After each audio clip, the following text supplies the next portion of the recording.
Sir railway प्लॅटफॉर्मवरती काय कारवाई करण्यात आली? काल दिनांक 23/3/2026 रोजी आमचे पोलीस अंमलदार पराते, चव्हाण, त्याच्यानंतर DBचे ASI पाटील, जाधव, लुल्ले,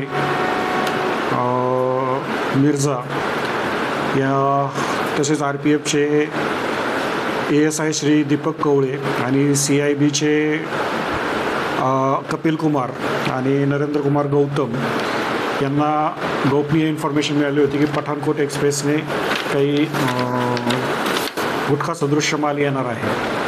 तर त्या अनुषंगाने काल 23/3/2026 संध्याकाळी 1800 वाजताच्या दरम्यान 11:58 पठाणकोट एक्सप्रेस प्लॅटफॉर्म नंबर 4वरती आल्याच्यानंतर भुसावळला पुढील जनरल कोचमध्ये आपल्याला एक संशयित इसम मिळून आला. सदर संशयित इसमाकडे एकूण 17 ट्रॅव्हल्स बॅग होत्या.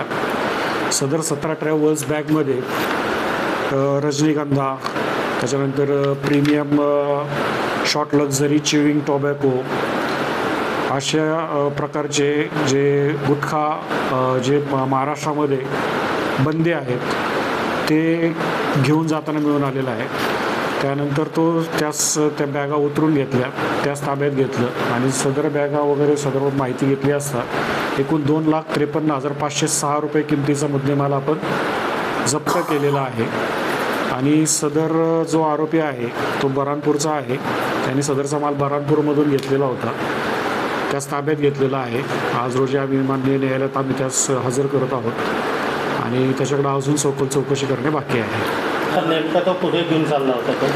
याबाबत आम्ही अजून माहिती घेत आहोत. त्याच्याकडून सखोल चौकशी आम्हाला कस्टडी मिळाल्याच्या नंतर आम्ही त्याच्याकडून माहिती घेऊ. सर त्याची पार्श्वभूमी काय जो आरोपी पकडला नाही, त्याची पार्श्वभूमी फॅमिली वगैरे आहे त्याची, म्हणजे असं काही तो हे सराईत वगैरे आहे याबाबत अजून त्याच्यावरती जुने गुन्हे दाखल आहेत किंवा कसे, कारण रात्रीच गुन्हा दाखल झालेला असल्यामुळे अजून माहिती मिळाली घेतोय आपण. यामध्ये किती आरोपी? सध्या आमच्या घेऊन जाणारा कॅरियर हा एकच आहे. तो माल कुठे देणार होता, काय होता याबाबत आम्ही सखोल चौकशी आम्ही